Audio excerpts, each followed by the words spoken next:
ইসলামের ইতিহাসে মুসলিমদের জ্ঞান বিজ্ঞানের স্বর্ণযুগ বলা হয় কোন শাসন আমলকে? ক. খোলাফায়ে রাশিদুনের শাসন আমলকে, খ. উমাইয়া শাসন আমলকে, গ. আব্বাসীয় শাসন আমলকে, ঘ. তুর্কি শাসন আমলকে।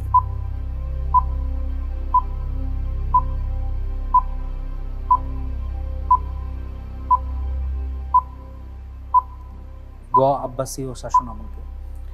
চিন্তা করার জন্য 1 মিনিট সময় পাবেন। আমি কি লক করে দেব না আর কোনো চিন্তা আছে? ইদার ক অথবা গ আর কি। ক অথবা গ। ক অথবা গ, কোনটাকে লক করবো আপনি বলুন। গ দেব? জি, লক করে দেয়া হোক গ. আব্বাসীয় শাসন আমলকে। জামিল ভাই, আপনি যে উত্তরটি দিয়েছেন গ. আব্বাসীয় শাসন আমল, আপনার উত্তরটি সঠিক হয়েছে। সুবহানাল্লাহ।